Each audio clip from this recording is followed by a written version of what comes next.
बहुत छोटा सा सपना है, बहुत छोटा सा सपना है। जमीन से जाने से पहले आसमान को छूना है।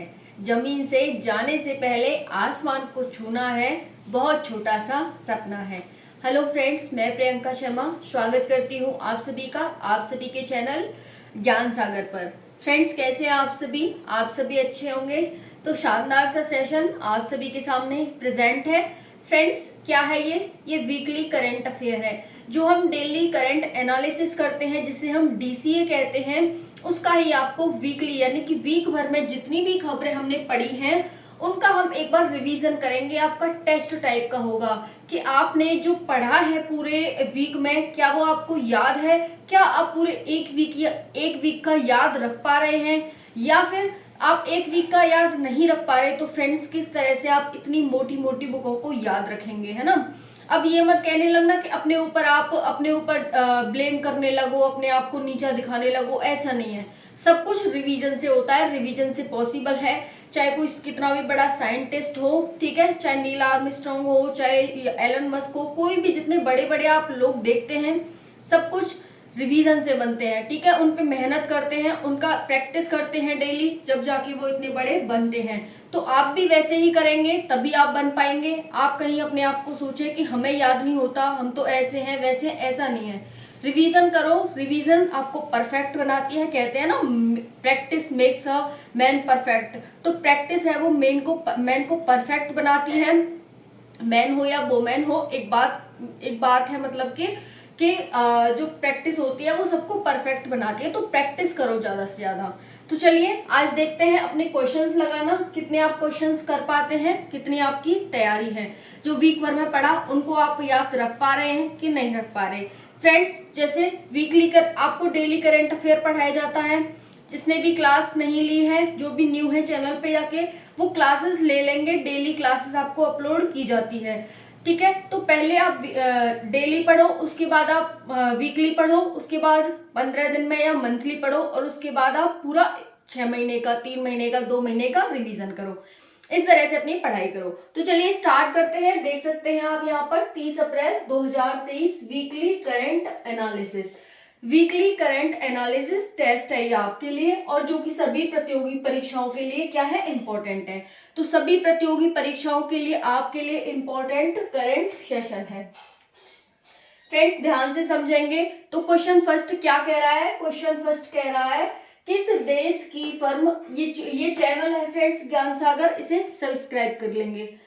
तो क्वेश्चन कह रहा है, किस देश की फर्म जल्द ही अयोध्या में बायोडीजल परियोजना शुरू करने वाली है?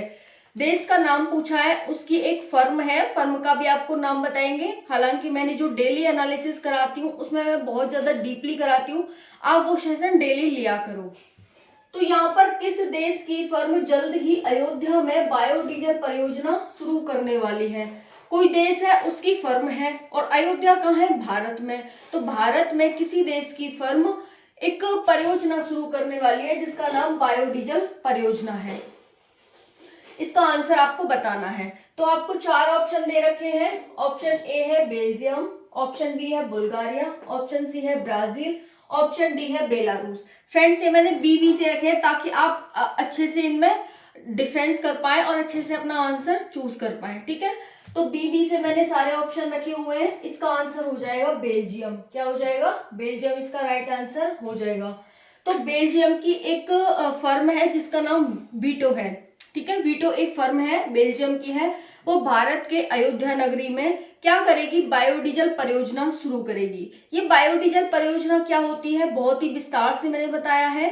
जो हमारे डेली सेशन होता है उसमें क्या होता है फ्रेंड्स, कचरे से आपको ये बायोडीजल बनाएंगे। ठीक है, कचरे से बायोडीजल बनाएंगे, इसी को हमने बायोडीजल परियोजना कहा है। नेक्स्ट क्वेश्चन है, हाल ही में किस गांव को प्रथम भारतीय गांव के रूप में मान्यता प्राप्त हुई है? भारत का कौन सा गांव है जो प्रथम भारतीय गांव बन गया है? 4 ऑप्शन है, ए मनसा, बी माना, सी राजगीर और डी माड़ा। तो इसका आंसर क्या है फ्रेंड्स? आप अपना आंसर बताएंगे। इसका आंसर हो जाएगा डी माड़ा गांव है, जो कि उत्तराखंड का है, और ये भारत का प्रथम भारतीय गांव बन गया है। तो एग्जाम में पूछा जाएगा, ये हर एक एग्जाम में पूछा जाएगा, ध्यान रखेंगे। माड़ा कहाँ का है? उत्तराखंड का। और भी विस्तार से पढ़ने के लिए पीछे आप सेशन में जा सकते हैं, डेली करंट एनालिसिस जो कराया जाता है उसमें जाकर के आप विस्तार से देख सकते हैं। नेक्स्ट है, हाल ही में एनपीसीआई भारत पे ने ओएनडीसी लेन देन को संसाधित करने के लिए किस प्लेटफॉर्म को लॉन्च किया है? तो इसने एनपीसीआई भारत पे ने ओएनसीडी लेन देन को संसाधित करने के लिए किस प्लेटफॉर्म को, तो प्लेटफॉर्म का नाम आपसे पूछा है, इसका आंसर क्या हो जाएगा? किस प्लेटफॉर्म को लॉन्च किया है? आंसर हो जाएगा, आपको 4 ऑप्शन दे रखे हैं, NICS, NECS, NOCS या फिर NOTA, none of the above. इसका आंसर हो जाएगा NOCS। अब ये NOCS क्या होता है? तो एनपीसीआई क्या है? भारतीय राष्ट्रीय भुगतान निगम, यानी कि पूरे भारत में जो भुगतान करने के लिए हम यूज करते हैं उसकी एक एजेंसी है जिसे हम एनपीसीआई कहते हैं। ओएनडीसी क्या है? तो open network for digital commerce, यानी कि ओपन नेटवर्क है, डिजिटल जो हमारा डिजिटल लेन देन होता है, डिजिटल व्यापार होता है, उसके लिए एक ओपन प्लेटफॉर्म है, ओपन नेटवर्क है। तो दोनों समझ आ गया आपको? इसने क्या किया है? एक प्लेटफॉर्म को लॉन्च किया है, इन दोनों ने, क्या नाम है? NOCS है।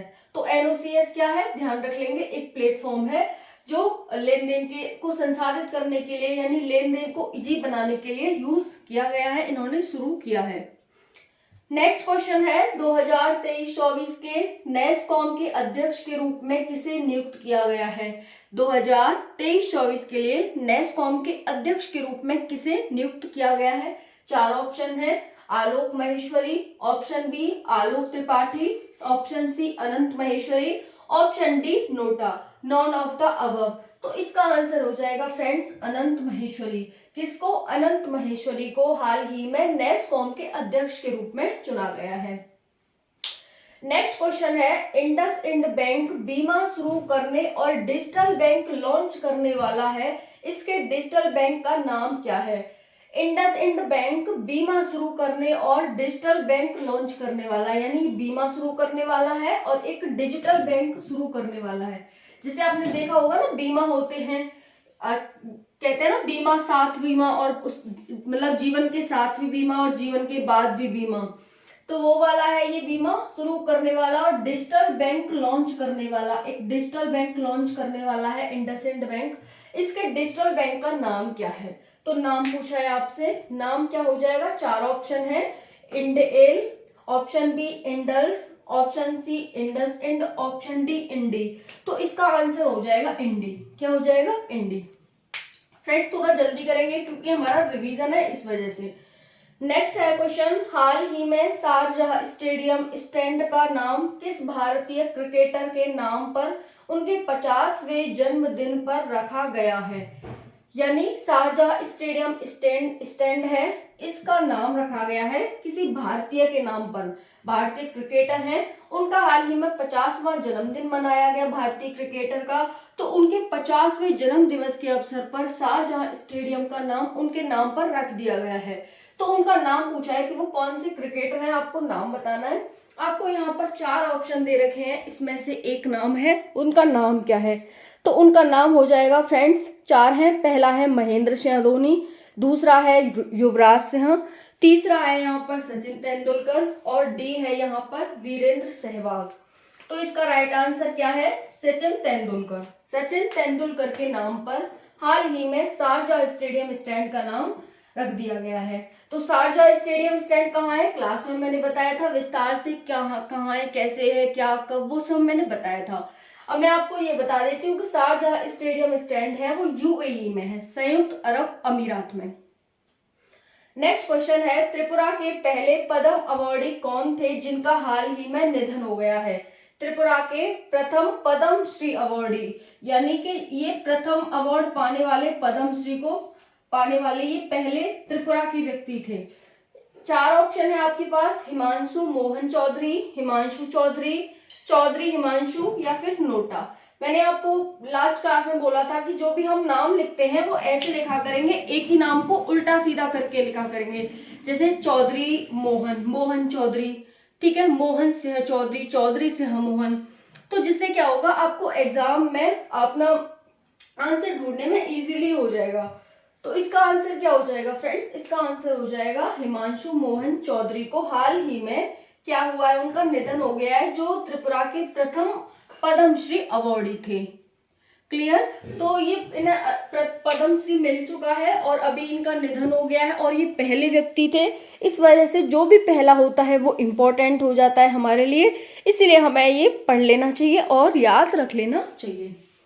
नेक्स्ट क्वेश्चन देखेंगे फ्रेंड्स। नेक्स्ट क्वेश्चन है, हाल ही में गोल्डन मैन पर्यावरण पुरस्कार, कौन सा पुरस्कार है, गोल्डन मैन पर्यावरण पुरस्कार से सम्मानित होने वाली अमेजन की स्वदेशी महिला कौन है। अमेजन की स्वदेशी महिला है जो क्या है, गोल्डन मैन पर्यावरण पुरस्कार से सम्मानित होने वाली महिला है। आपके पास दो ऑप्शन दे रखे हैं यहाँ पर, डिल्मा रूसेफ और ऑप्शन बी है एलेसेंड्रा कोराफ, एलेसेंड्रा कोराफ। तो इसका राइट आंसर हो जाएगा एलेसेंड्रा कोराफ हाल ही में गोल्डन मैन पर्यावरण पुरस्कार से सम्मानित होने वाली अमेजन की पहली स्वदेशी महिला बन गई हैं। नेक्स्ट क्वेश्चन है, हाल ही में शिरोमणि अकाली दल के नेता प्रकाश सिंह बादल का निधन हो गया है, वे कितनी बार पंजाब के मुख्यमंत्री रहे थे। मोस्ट इंपॉर्टेंट हो जाता है क्वेश्चन। चार ऑप्शन है, 4 बार पंजाब के मुख्यमंत्री रहे थे, 6 बार रहे थे, 5 बार या फिर 8 बार। तो इसका राइट आंसर हो जाता है फ्रेंड्स 5 बार। कितनी बार रहे थे, 5 बार। तो जो शिरोमणि अकाली दल के नेता प्रकाश सिंह बादल पंजाब के 5 बार सीएम रह चुके हैं। नेक्स्ट है, हाल ही में MMA फर्स्ट फेडरेशन, MMA क्या है, मिश्रित मार्शल आर्ट के अध्यक्ष के रूप में किसे नियुक्त किया गया है। तो हाल ही में MMA फर्स्ट फेडरेशन के अध्यक्ष के रूप में किसे नियुक्त किया गया है। 4 ऑप्शन आपको दे रखे हैं। ऑप्शन ए महावीर सिंह को, ऑप्शन 2 ही है आपके पास, तो 2 ऑप्शन में से 50-50 करना है आपको। ए है महावीर सिंह और बी है महावीर सिंह फोगाट। तो इसका आंसर हो जाएगा महावीर सिंह फोगाट को हाल ही में MMA वर्ल्ड फेडरेशन के अध्यक्ष के रूप में चुना गया है।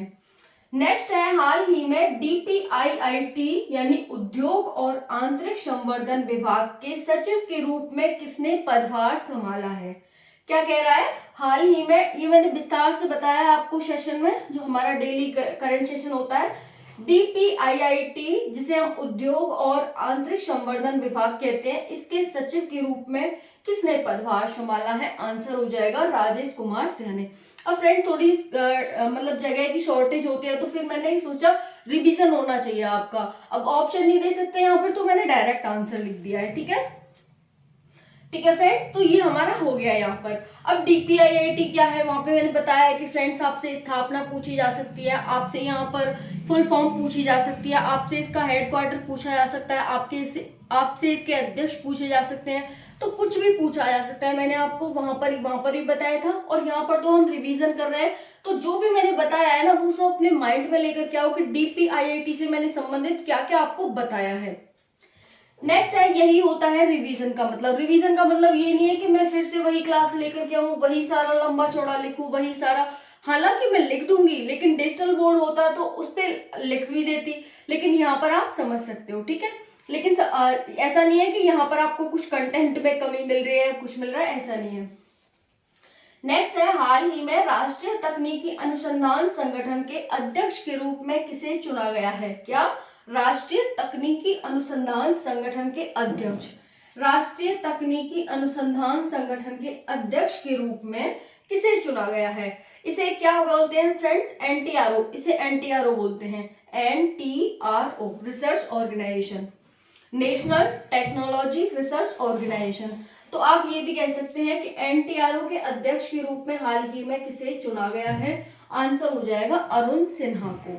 ये राजेश कुमार सिंह है DPIIT के, और ये क्या है, ये सचिव हैं और ये अध्यक्ष हैं अरुण सिन्हा। नेक्स्ट है, सिप्री की हालिया रिपोर्ट में दुनिया में सबसे सैन्य व्ययकर्ता के रूप में भारत का कौन सा स्थान है। सिप्री ठीक है। सिप्री क्या है, कब स्थापना हुई, कहाँ पर स्थित है, इसका हेडक्वार्टर कहाँ है, अध्यक्ष क्या है, सेशन में सब कुछ कराया हुआ है। सिप्री की हालिया रिपोर्ट में दुनिया में सबसे ज्यादा सैन्य व्ययकर्ता के रूप में, यानी दुनिया में सबसे ज्यादा जो सेना पर व्यय करते हैं उसके रूप में भारत का कौन सा स्थान है। तो फ्रेंड्स, भारत का चौथा स्थान है।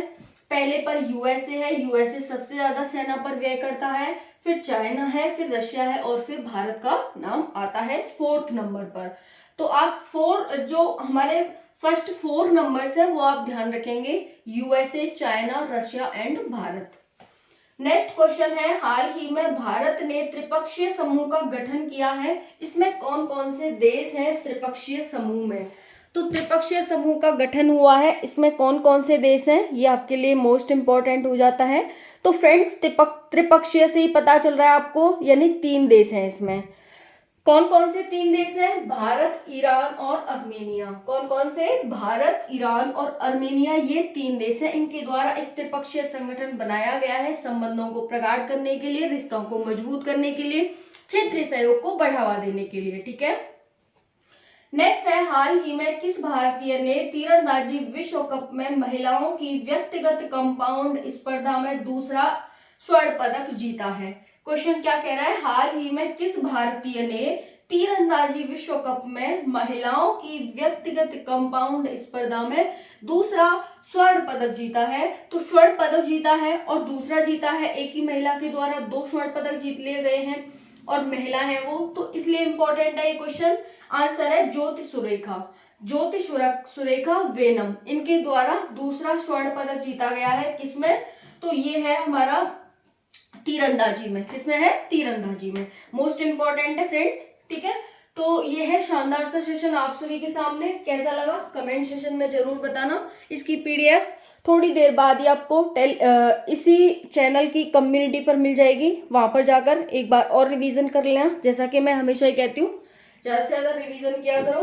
ठीक है, तो बताना, कोई भी डाउट हो कमेंट सेशन के माध्यम से पूछ सकते हैं। चलिए मिलते हैं नेक्स्ट वीडियो में। जय हिंद, जय Bharat, thank you so much.